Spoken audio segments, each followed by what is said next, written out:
도시 전체가 일제히 숨을 쉬는 듯했다. 하지만 그 숨은 안도의 숨이 아니라 분노의 숨이었다. 텔아비브의 거리에 500만 명의 목소리가 일어섰다. 그것은 마치 거대한 파도가 되어 오직 자신의 권력 외에는 아무것도 듣지 않는 정부에 맞서 움직였다. 남성, 여성, 노인, 젊은이들이 임시로 만든 피켓을 들고 찢어진 깃발을 흔들며 구겨진 캔을 두드리는 드럼 소리 속에서 거리는 살아있었다. 누군가 위에서 내려다보면 그것은 지치지 않는 강력한 인간의 물결이었고 그 무리는 아무리 지쳐도 끊어지지 않았다. 이는 뉴스방송의 첫 장면을 장식해야 하고 헤드라인을 차지해야 하며 국제적 논의의 중심이 되어야 할 장면이었다. 그러나 그렇지 않았다. 대기업 뉴스 채널에서는 거의 다루지 않았다. 강제로 침묵이 강요되었지만 그 침묵은 거리에서 울려 퍼지는 소리를 지울 수 없었다. 오히려 그 침묵은 불협화음을 만들어냈다.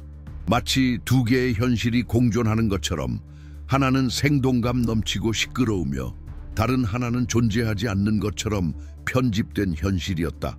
그곳에서 태양이 시위자들을 괴롭히는 가운데 말해지는 것은 추상적인 외교가 아니라 장례식에 시간도 없이 묻힌 시체들, 다시 집으로 돌아오지 않을 아이들, 정치적 명령에 의해 폭탄을 통해 국경을 넘은 가족들의 이야기가 있었다. 가자는 그 분노를 키우는 열린 상처였다. 그리고 이스라엘, 그동안 민주주의의 요새로 자신을 세계에 내세웠던 그 나라는 이제 자국민들에게 내면에서의 반대를 냉담하게 억누를 수 있는 정권으로 비춰지고 있었다.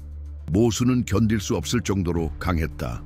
자국민의 안전을 지킨다고 주장하는 국가가 매번 전략적 결정으로 더 많은 두려움과 불안, 고립을 만들어내고 있었다. 텔아비브의 거리들은 그 모순을 깨뜨린 거울처럼 한쪽에서는 보호의 약속이 있었고 다른 쪽에서는 그 보호가 억압으로 변질되어 있다는 감각이 있었다. 그 군중 속을 걸으며 사람들은 집단의 힘을 느꼈지만 동시에 무력감을 느꼈다. 에너지가 있었고 용기가 있었지만 그 모든 것 속에 의문이 있었다. 억압이 무엇을 압도하기 전에 우리는 어디까지 갈 수 있을까?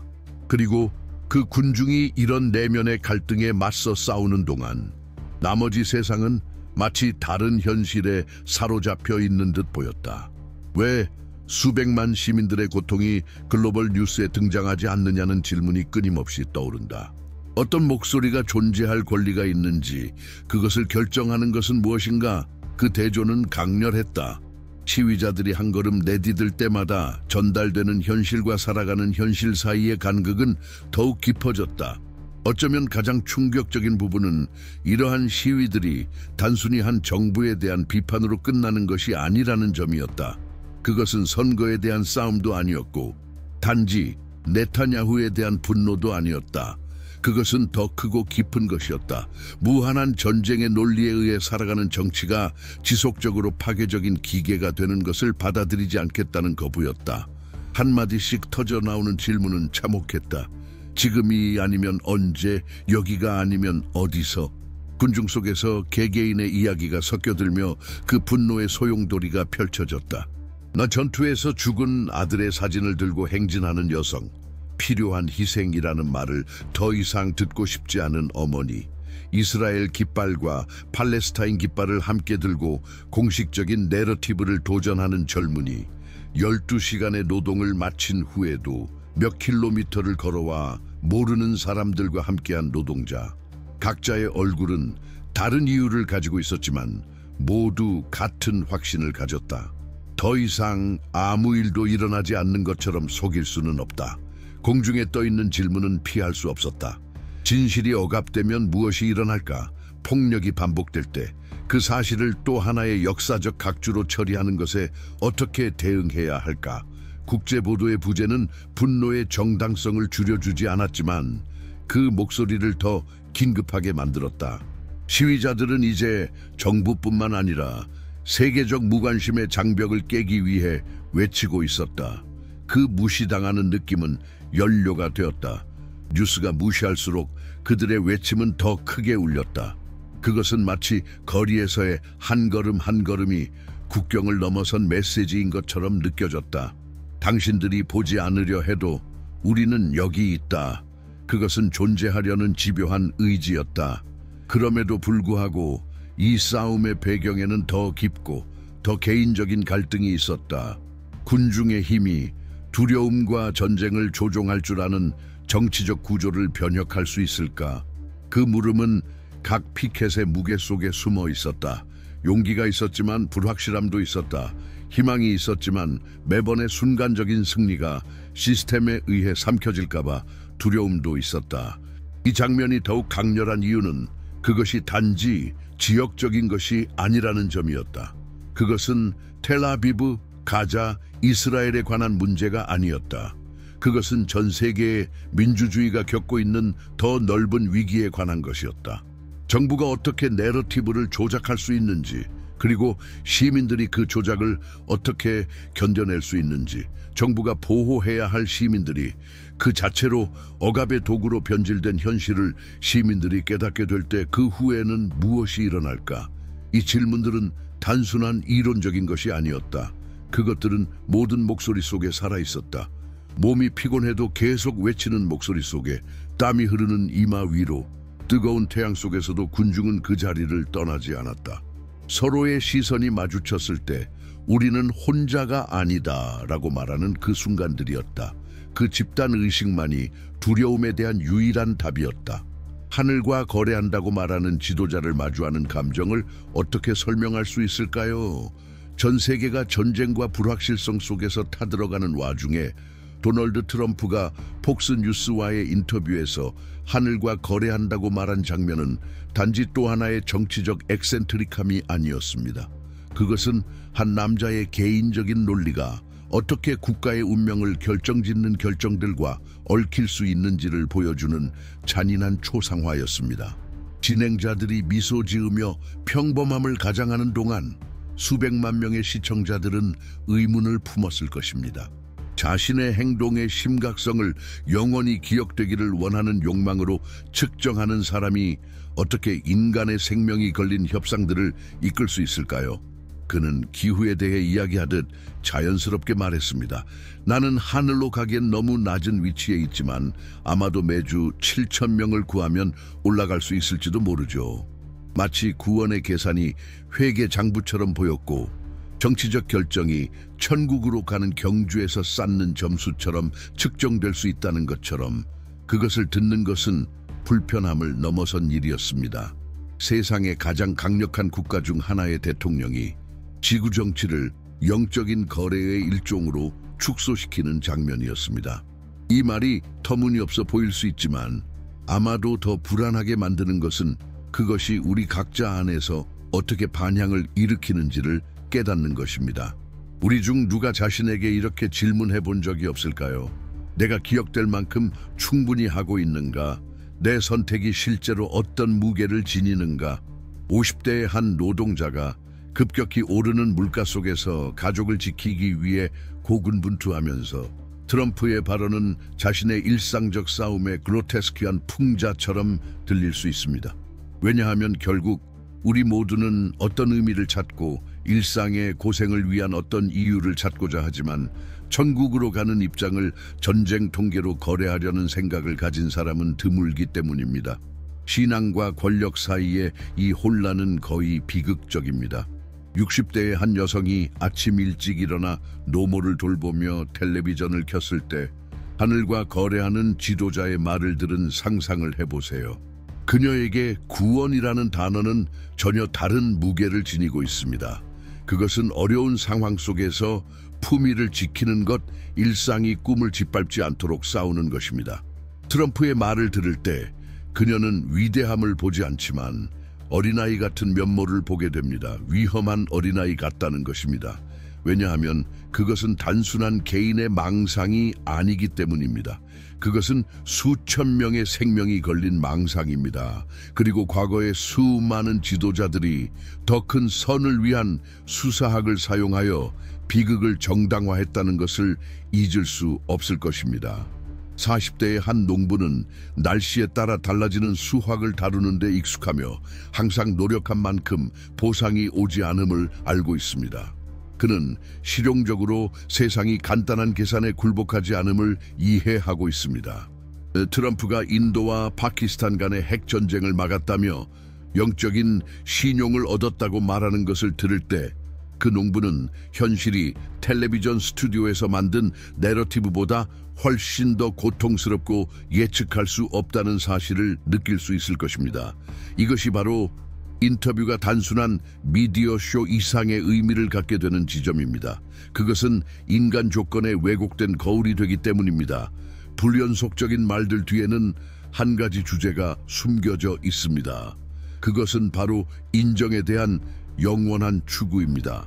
40대나 50대에 접어든 우리 중 몇 명이 자신의 삶이 의미 있었는지 증명해야 한다는 압박감을 느끼지 않습니까?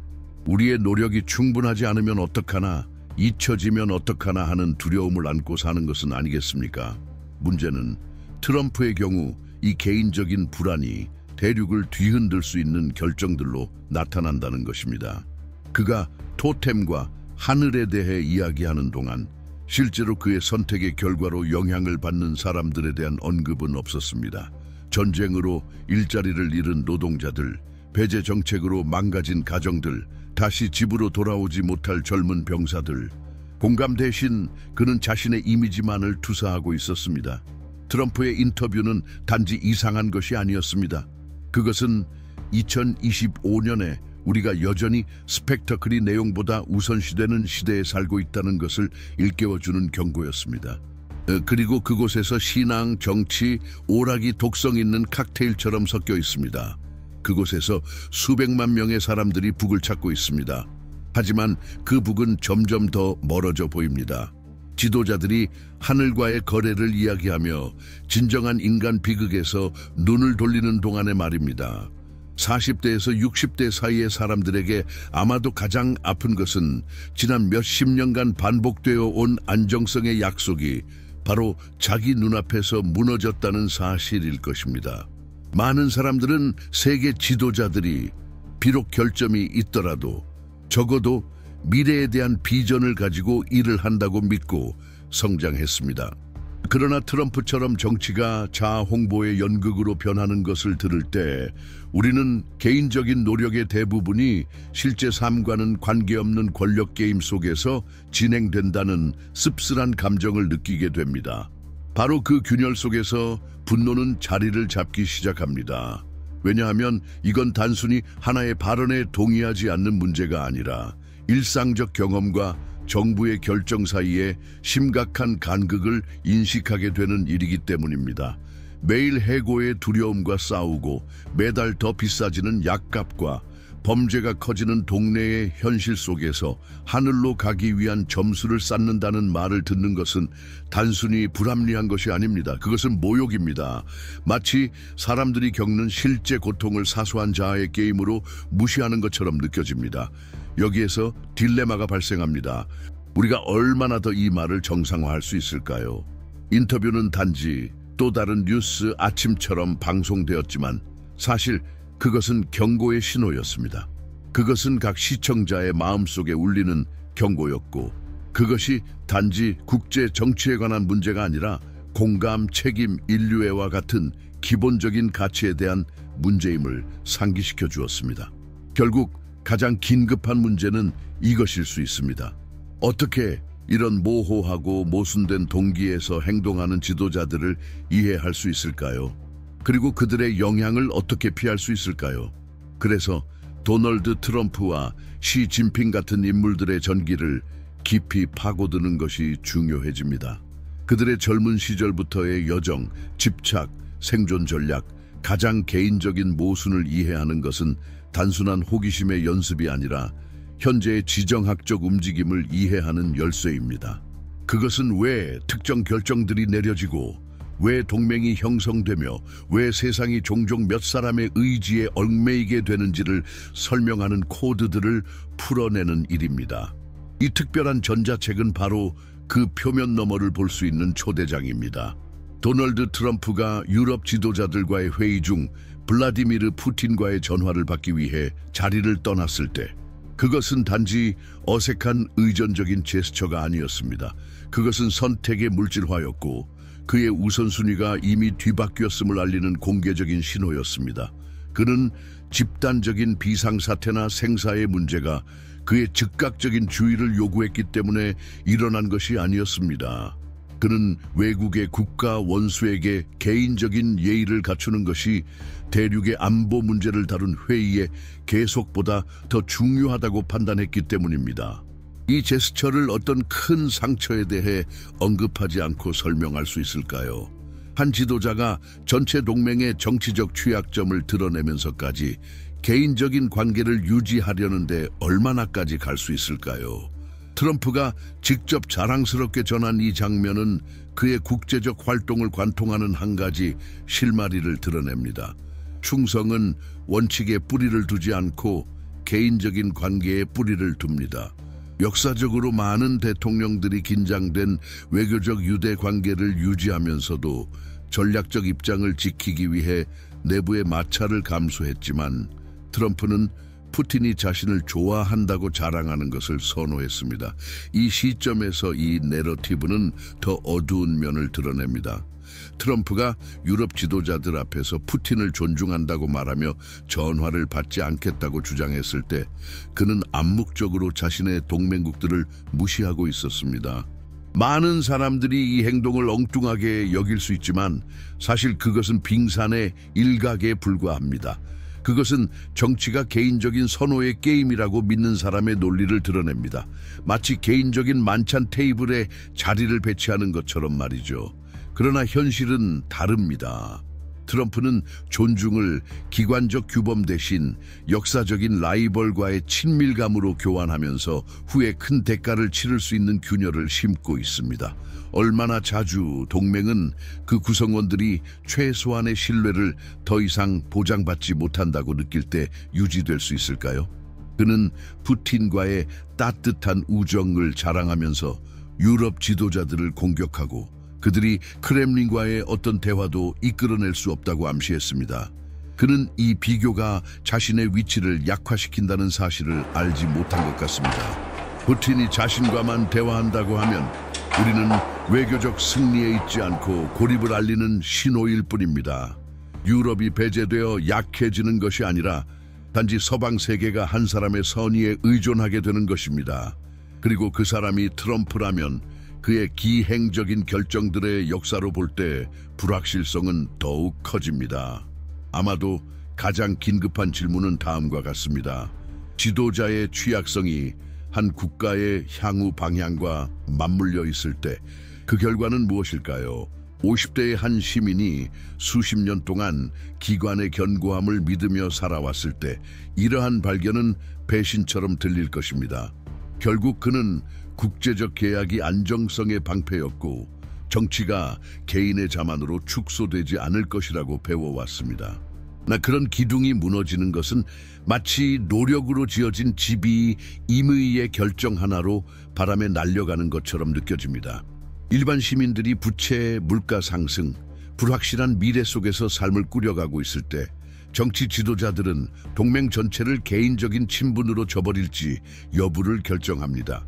트럼프가 푸틴은 나를 좋아한다고 자랑할 때 그는 자신만을 이야기하는 것이 아닙니다. 그는 수백만 명의 안전을 지나가는 관계의 불안정성 위에 두고 있는 것입니다. 만약 내일 그 친분이 사라진다면 무엇이 남을까요? 전쟁에서 자식을 잃은 가족들에게 모든 것이 일시적인 우정에 의존했다고 어떻게 설명할 수 있을까요? 트럼프의 태도는 국제 정치에서 신뢰가 가지는 의미에 대한 깊은 딜레마를 제기합니다. 30대에서 60대에 이르는 많은 사람들에게 신뢰는 노력으로 얻는 것입니다. 그것은 가족, 직장, 개인적인 관계 속에서 매일 반복되며 구축됩니다. 그것은 전화를 한 통 받거나 즉흥적인 애정 표현으로 측정되지 않습니다. 그렇다면 왜 세계의 안정이 그렇게 취약한 것에 의존해야 할까요? 우리가 현재 전쟁의 전선에서 마주하는 위험보다 더 큰 위험에 처해 있는 것은 아닐까요? 외교를 애정의 경쟁으로 축소시키는 트럼프의 방식은 전략적 공백을 드러냅니다. 그 사이 다른 국가들은 신속하게 계산하고 동맹을 재편성합니다. 만약 서방이 흔들린다면 다른 블록들은 빠르게 움직입니다. 그리고 그 움직임 속에서 손해를 보는 것은 오래된 공식을 반복하기만 하면 질서가 유지될 것이라고 믿었던 사람들입니다. 우리는 한 지도자의 실수가 다른 이들의 기회로 변하는 시대에 살고 있으며 아마도 그것이 가장 가혹한 교훈일 것입니다. 그것은 단지 트럼프의 실수가 아니라 그 실수를 활용하는 경쟁자들이 있다는 것입니다. 공중에 떠 있는 질문은 명확합니다. 이 의도적인 취약성은 돌이킬 수 없는 결과 없이 계속될 수 있을까요? 아마 그 답은 정치적 정점에 있지 않고 이를 지켜보는 개개인의 인식 속에 있을 것입니다. 왜냐하면 이 장면을 지켜보는 각 시민은 자신도 모르게 느끼고 비교하고 판단하기 때문입니다. 그리고 사람들이 현실의 삶과 정치적 연극 사이의 불일치를 더 많이 인식할수록 그것은 제도들의 정당성을 갉아먹는 불신으로 이어집니다. 이제 우리의 초대가 나옵니다. 표면만을 받아들이지 마십시오. 나 겉모습에 만족하지 말고 준비된 연설들이 얼마나 큰 대가를 치르게 하는 모순들을 숨기고 있는지 알지 마십시오. 2025년의 세계는 더 이상 수동적인 관찰자를 요구하지 않습니다. 그것은 주의 깊은 눈과 비판적인 귀, 그리고 발언할 용기를 요구합니다. 여기까지 오셨다면 공식적인 내러티브 너머를 이해하고자 하는 열망이 있음을 의미합니다. 그렇기 때문에 채널에 구독하고 이 비디오를 좋아요 누르며 자신의 생각을 나누세요. 이 논의는 여기서 끝나지 않습니다. 각 목소리 속에서 메아리 쳐야 합니다. 그는 카메라를 바라보며 망설임 없이 말했습니다. 우크라이나는 스스로 고통을 피했어야 했다고. 마치 침공당한 나라가 단순히 고통을 거부할 수 있었던 것처럼, 마치 탱크와 드론, 미사일 앞에서 단순한 포기의 몸짓으로 협상이 가능했던 것처럼 전쟁을 일종의 크기 계산으로 축소시키며 한쪽이 다른 쪽보다 10배 더 크니 싸우지 말아야 한다. 도널드 트럼프는 단순히 현실을 무시한 것이 아니라 저항의 본질을 왜곡했습니다.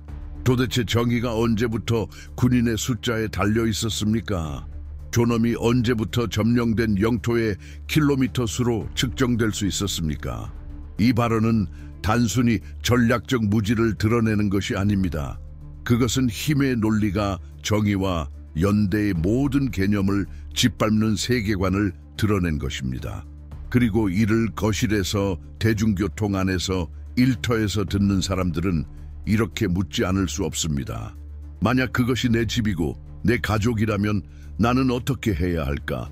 단지 불균형한 힘이 두렵다는 이유로 폭력을 받아들여야 할까? 그의 모든 문장에는 같은 실이 이어져 있었습니다. 저항의 가치를 깔보는 태도. 트럼프는 우크라이나 병사들의 용기를 칭찬했지만 동시에 그것이 무의미하다고 암시했습니다. 이미 결과는 지도상의 크기와 무기의 무게로 정해져 있다고. 이는 의도적인 모순에 가깝습니다. 용기를 인정하면서 동시에 그것을 비워내는 것, 칭찬을 건네고는 곧바로 냉소로 지워버리는 것처럼. 그리고 이것이야말로 40대나 50대의 많은 노동자들이 몸소 겪어온 일이 아닙니까? 수고했어 라는 말 뒤에 곧바로 하지만 어쩔 수 없어, 세상은 원래 그래 라는 말이 따라오는 것. 트럼프의 연설은 단순히 지정학에 관한 것이 아닙니다.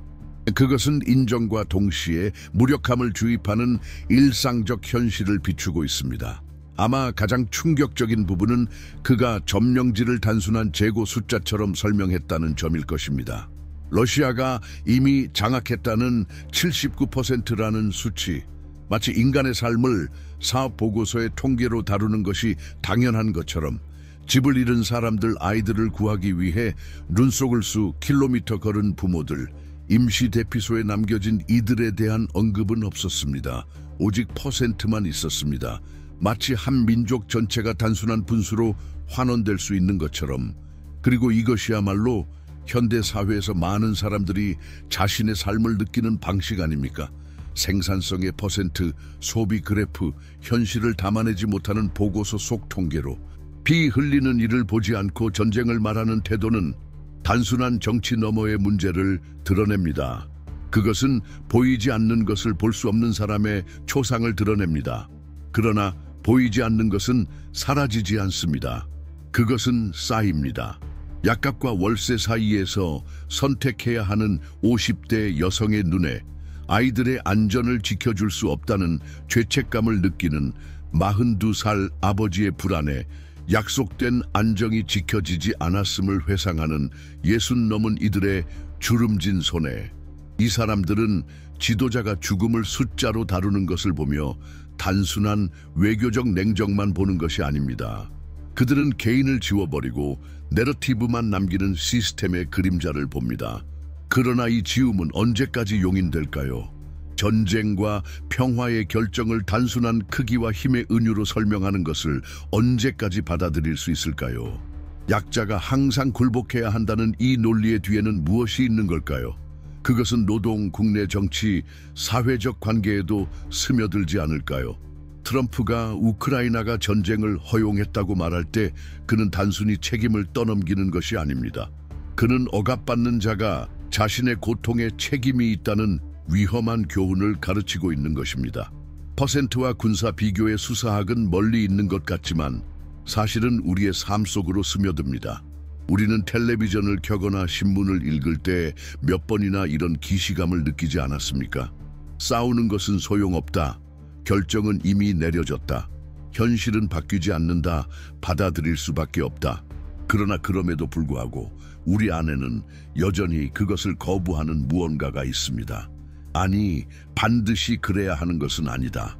다른 쪽이 10배 크다 해도 중요한 것은 각자의 삶이 계산으로 환원될 수 없는 가치를 지니고 있다는 것입니다. 체념과 저항 사이의 이 긴장은 트럼프의 인터뷰 전체를 유령처럼 관통했습니다. 그는 자신감 있게 말했지만 그의 내러티브 속에는 균열이 있었습니다. 우크라이나의 용기를 비난하면서도 결국은 인정해야 했습니다. 러시아의 우위를 강조하면서도 결국은 미국의 군사적 지원을 정당화해야 했습니다. 마치 스스로를 설득하려는 듯 그것은 힘의 초상이 아니라 모순의 초상이었습니다. 그리고 모순은 결국 취약성을 드러냅니다. 트럼프의 연설은 저항의 공간을 부정함으로써 단순히 싸우는 민족을 모욕한 것이 아닙니다. 그것은 또한 매일의 삶 속에서 싸우고 있는 수백만 시민의 이야기를 지워버리는 것입니다. 그는 정치라는 무대를 거대한 숫자의 연극으로 바꾸고 그 안에서 개개인의 이야기를 잊었습니다. 어쩌면 그래서 그의 말은 이렇게 불편하게 다가오는 것일지도 모릅니다. 그는 우크라이나만 무시한 것이 아니라 자신의 계산에 맞지 않는 모든 형태의 투쟁을 무시한 것입니다. 그는 거기서 멈추지 않았습니다. 전쟁의 무게, 불편한 동맹들, 그리고 푸틴에 대한 맹목적인 충성만으로도 충분히 무거운 주제들이 있었음에도 불구하고 도널드 트럼프는 정치적 인터뷰를 개인적인 쇼로 바꿔버리는 일련의 발언 속으로 빠져들었습니다. 갈등과 동맹에 관한 논의 한가운데에서 그는 갑자기 방향을 틀어 자신을 인터뷰하던 방송 진행자들의 사생활에 대해 이야기하기 시작했습니다. 저녁 식사, 인간관계, 심지어 누가 더 많은 돈을 버는지에 대해서까지 마치 국제적 의제가 유명인의 가십으로 중단될 수 있는 것처럼 당혹스러움은 단지 그의 말에만 있던 것이 아니라 순간의 심각성을 이해하지 못하는 태도 속에 있었습니다. 위기의 한복판에서 몇 명의 지도자가 인터뷰를 사소한 이야기의 무대로 바꾸는 일을 스스로 허락했습니까? 세계의 중심이 한 유명한 커플의 연애사인 것처럼 행동할 용기를 가진 지도자가 몇 명이나 있었습니까? 이 톤의 전환은 결코 무고하지 않았습니다. 그렇게 행동함으로써 트럼프는 토론 속 모든 장엄함의 흔적을 지워버렸습니다. 진행자들은 웃었고 대화는 자연스러운 것처럼 흘러갔으며 진지함은 농담 속에 사라졌습니다. 그러나 집에서 지켜보던 사람들에게는 대비가 있었습니다. 하루 종일 일한 후 피곤한 상태로 텔레비전을 켜고 안보, 경제, 미래에 대한 답을 기대하던 50대의 한 남성을 상상해 보십시오. 그리고 그가 마주한 것은 이런 쇼였습니다. 좌절의 눈빛과 시간마저 도둑 맞은 듯한 감각을 떠올리기는 어렵지 않습니다. 왜냐하면 정치 엘리트들이 카메라 앞에서 장난을 치고 있을 때 그는 여전히 밀린 청구서를 감당해야 하고 자녀들의 관심 요구에 응해야 하며 보장되지 않은 내일을 맞아야 하기 때문입니다. 이 메커니즘의 가장 두드러진 예시는 그가 다시 내부의 경쟁자들 이야기를 꺼냈을 때 나타납니다. 국제적 약속에 대한 질문에 답하기는커녕 트럼프는 자국의 주지사와 상원 의원들을 공격하는 데 몰두했습니다. 그들의 경력을 조롱하고 개인적 실패를 비웃으며 경쟁자들을 풍자화로 만들었습니다. 인터뷰는 전쟁과 평화, 미래에 대한 토론에서 벗어나 실시간으로 중계되는 자아들의 전투가 되었습니다. 평범한 시청자에게 이것은 낯설지 않습니다. 직장에서 혹은 가족 모임에서조차 문제 해결보다는 허영심을 드러내는 데 집착하는 사람 때문에 대화가 납치되는 것을 본 적이 없습니까? 그러나 이 경우 그것은 사적인 회의가 아니라 세계 무대였습니다. 거의 눈에 띄지 않게 지나간 순간은 트럼프가 에너지 문제로 화제를 돌린 때였습니다. 그는 인터뷰 중 자신의 소셜미디어에 글을 올리며 풍력 터빈을 공격했습니다. 그는 그것들을 어리석고 추하다고 부르며 가격을 올리고 풍경을 파괴한다고 비난했습니다. 불과 몇 분 사이에 국제전쟁과 풍채에 대한 공격을 섞는 것이 우스꽝스럽게 보일 수 있습니다. 그러나 바로 그 혼합이 대중을 혼란스럽게 만드는 것이 아닙니까? 그는 세계적 비극과 청정 에너지 기술에 대한 공격을 번갈아 내세우며 어떤 것도 해결되지 않고 모든 것이 단순한 구호로 축소되는 모자이크를 만들어냅니다. 45세의 한 사람이 해안 도시에서 살며 정의 요금 인상에 대한 걱정을 하고 있다고 상상해 보십시오. 이 사람은 구체적인 계획에 대한 설명을 기대했을 것입니다. 그러나 그가 받은 것은 대체 에너지에 대한 막연한 공격이었습니다. 마치 일상은 단지 배경일 뿐 결코 진짜 우선순위가 아닌 것처럼 이 단절은 이미 연설을 믿지 않고 명확성을 요구하는 사람들에게 강하게 느껴집니다. 이러한 잡담과 공격의 연속은 단순한 의사소통의 실패가 아니라 하나의 패턴임을 분명히 보여줍니다. 그는 주제를 피하는 것이 길을 잃어서가 아니라 내놓을 것이 없기 때문에 피하는 것입니다. 남는 것은 세계를 개인적 분쟁, 농담, 구호로 축소시키는 문장뿐입니다. 이를 지켜보는 사람들에게 남는 감각은 마치 마술을 보는 듯합니다. 오른손은 유명인 커플이나 풍력 터빈에 관한 언급으로 몸짓을 하지만 왼손은 현실의 심각성을 테이블에서 치워버립니다. 전쟁의 비용, 경제적 불안정, 국제동맹의 취약성, 그리고 우리가 깨닫는 순간 우리는 더 이상 해결책을 논의하는 것이 아니라 어떻게 이런 지점에 도달했는지를 묻고 있습니다. 도널드 트럼프가 카메라 앞에서 우크라이나가 북대서양 조약기구를 안전망으로 삼을 수 없다고 단언한 순간 공기 속에서 무언가가 부서졌습니다. 그것은 단순히 불편한 외교적 발언이 아니었습니다.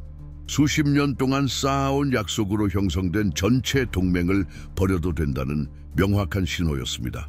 그 말은 외침이나 극적인 몸짓이 아니라 마치 저녁 식사 메뉴를 말하듯 아무렇지 않게 나왔기에 더욱 돌처럼 무겁게 떨어졌습니다. 그리고 바로 그 무심함이 가장 불안한 요소였습니다. 대륙 전체의 안정을 지탱해온 구조가 채널을 바꾸듯 쉽게 내던져질 수 있다면 정치 세계에 남은 것은 무엇입니까? 한 사람의 허영심 앞에서 위기 속에 체결된 조약들이 먼지로 사라지는 것을 막을 수 있는 것은 무엇입니까? 불안은 커집니다. 왜냐하면 트럼프의 북대서양 조약기구에 대한 거부는 대안이나 대담한 계획, 변혁적 비전과 함께 나오지 않았기 때문입니다. 아무것도 없었습니다. 대신 그는 완충지대나 넓은 국경 같은 단절된 말들을 늘어놓으며 지정학을 마치 황량한 땅에 급조된 울타리 게임처럼 다뤘습니다. 유럽 지도자들이 불편하게 몸을 뒤틀던 순간에도 트럼프는 미소 지으며 우크라이나는 결코 서방 동맹에 가까워질 수 없다고 강조했습니다. 그러나 그 미소 뒤에는 이중의 메시지가 숨어 있었습니다. 한쪽은 러시아 앞에서의 위장된 굴종, 다른 한쪽은 항상 미국과 함께해온 동맹들의 목소리에 대한 경멸. 여기서 친밀한 갈등이 시작됩니다.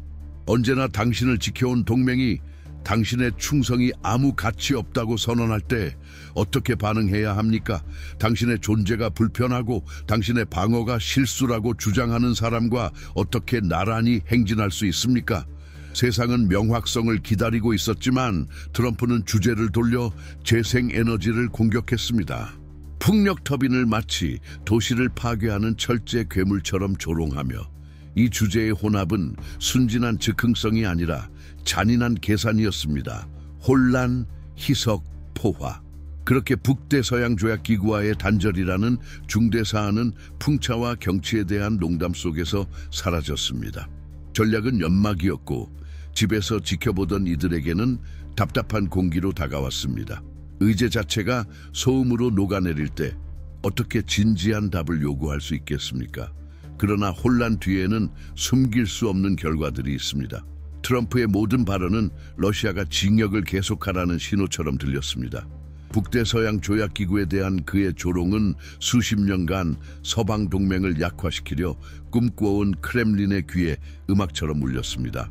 여기서 미시적 갈등이 깊어집니다. 한쪽에는 무너져 내리는 세상을 지켜보는 시민들, 다른 한쪽에는 혼란 속에서도 여전히 영향력을 행사하는 사람을 직접 맞서지 않기 위해 공허한 말을 박수로 받아들이는 지도자들이 있습니다. 바르샤바에서 48살의 한 노동자를 상상해 보십시오. 그는 자신의 나라가 북대서양 조약기구에 가입하면서 다시는 외국 군대의 무게를 짊어지지 않아도 될 것이라고 믿으며 자랐습니다. 그리고 텔레비전을 켜자 트럼프가 동맹을 조롱하는 말을 듣습니다. 그것은 단순히 먼 나라의 의견으로 들리지 않습니다. 그것은 그의 삶 자체가 허영의 놀이에 의해 위험에 빠진다는 느낌으로 다가옵니다. 경멸로 내뱉은 몇 마디 말로 몇 년의 안정이 무너질 수 있습니까? 보호받는다고 믿었던 가족들이 다시 두려움 속에 미래를 바라보게 되는 것은 얼마나 빨리입니까? 이 감각은 동유럽에만 머물지 않습니다. 미국의 도시들에서도 전통적 정치인들을 이미 신뢰하지 않는 사람들이 이런 인터뷰를 보며 스스로 묻습니다. 국제적 약속을 존중하지 않는다면 내부의 약속은 어떻게 존중할 수 있겠는가? 그 이전 대통령들이 서명한 조약을 가볍게 무시한다면 자신이 선거에서 내건 약속은 어떻게 다룰까? 이는 단순한 지정학의 문제가 아닙니다. 그것은 가장 인간적인 의미에서의 신뢰 문제입니다. 역사적 동맹조차 필요 없을 때 버려질 수 있다면 어떤 유대든 그의 즉각적인 이해에 맞지 않을 때 사라질 수 있다는 메시지가 됩니다. 긴장은 더 커집니다. 왜냐하면 트럼프의 발언 속에서 그는 전쟁의 희생자들에 대한 최소한의 연민조차 보여주지 않았기 때문입니다. 피난민 가족들, 파괴된 도시들, 집단적인 슬픔을 전혀 언급하지 않았습니다. 그의 시선은 국경 영토 퍼센트 풍채만 머물렀습니다. 그리고 생명에 대한 이 침묵 속에서 하나의 시면이 드러납니다. 수사와 현실 사이, 정치적 쇼와 일상의 고통 사이의 시면. 얼마나 더 오래 세상은 사람들의 눈을 바라보지 않고 전쟁을 말하는 지도자들을 견딜 수 있겠습니까? 충격적인 것은 이 연설이 너무 쉽게 공간을 차지한다는 사실입니다. 진행자들은 웃으며 화제를 바꾸고 감사 인사를 하며 마치 아무 일도 없었던 것처럼 넘어갑니다. 그러나 주에 깊게 듣는 이들에게 이 인터뷰는 경보처럼 들립니다. 그 사이에도 평범한 시민들은 여전히 삶을 이어갑니다. 리스본에서 두 아들을 학교에 데려다주는 52살의 한 어머니는 북대서양 조약기구의 기술적 세부 사항을 알지 못할지 모르지만 유럽의 안정이 몇 마디 말로 찢겨나갈 수 있다는 불안을 느낍니다. 디트로이트의 39살 간호사는 우크라이나 국경에 대한 토론을 따르지 않을지 모르지만 에너지 가격과 불안정한 분위기 속에서 더 큰 무언가가 조작되고 있음을 느낍니다. 도널드 트럼프의 여정은 단지 그 사람 자체에 국한되지 않으며 정치가 자아와 개인적인 이익의 무대가 되는 더 넓은 맥락을 반영합니다. 그의 말과 행동에서 우리는 단지 권력을 추구하는 한 사람을 보는 것이 아니라 시간이 지나면서 정치가 하나의 공연처럼 변해버린 시스템을 목격합니다. 집단적인 결정들이 개인적인 서사를 구축하는 도구로 취급되는 그런 공연을요. 이 반성은 비록 고통스럽지만 우리 역시 그 시스템을 부양하고 있다는 점에서 우리를 포함합니다. 우리가 혼란을 일상으로 받아들이고 더 많은 것을 요구하는 것을 멈출 때마다 우리는 그 시스템을 유지시키는 데 일조합니다. 하지만 이 반성을 단순히 분노로 끝내는 것은 너무 한정적일 것입니다. 역사는 가까이에서 살펴보면 고통스러운 순간들이 새로운 의식의 탄생을 위한 공간을 여는 것임을 보여줍니다. 어쩌면 오늘 우리가 느끼는 불편함은 사실 우리가 여전히 살아있다는 신호일지도 모릅니다. 여전히 공허를 진리로 받아들이지 않겠다는 신호일지도 모릅니다. 그리고 이 불안한 감정은 진정한 변화를 위한 공간이 될 수 있습니다. 어쩌면 단절된 말들과 공허한 약속들 속에서 숫자나 슬로건으로 측정되지 않는 가치를 재건하려는 집단적인 열망이 형성되고 있을지도 모릅니다. 어쩌면 이 순간이 바로 우리가 더 나은 지도자를 기다리는 것만으로는 부족하다는 것을 더 요구하고 더 주의를 기울이며 더 정의로운 미래를 만들기 위한 시민으로서의 책임을 다해야 한다는 것을 마침내 깨닫는 순간일지도 모릅니다. 그러므로 저는 당신이 단순한 호기심을 넘어 더 깊은 이해를 추구하길 바랍니다. 도널드 트럼프와 같은 지도자들의 행동을 이해하려면 그들의 최신 발언만을 바라보는 것으로는 충분하지 않습니다. 그들의 여정, 집착, 그리고 그들이 삶을 통해 반복한 전략들을 이해해야만 합니다.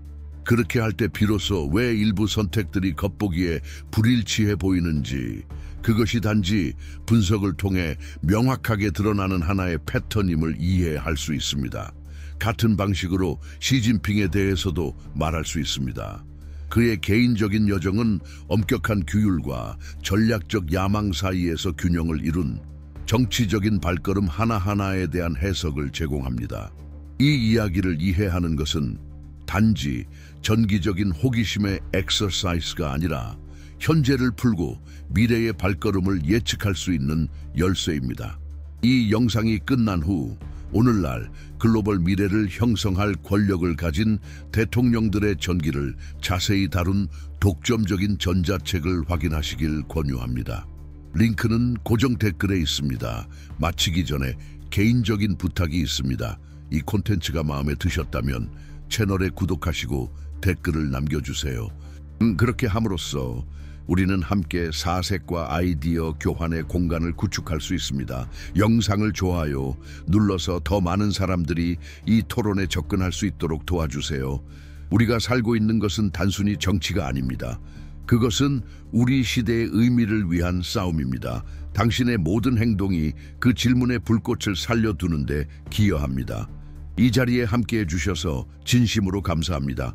당신이 사색하고 단순한 대답에 만족하지 않는다는 것에 감사합니다. 여정은 여기서 끝나지 않습니다. 이제 시작에 불과합니다. 다음 단계는 더욱 자극적일 것입니다. 그때까지 눈을 크게 뜨고 마음을 활짝 열고 계세요. 미래는 공연에 순응하지 않으려는 이들에 의해 써져 갈 것입니다.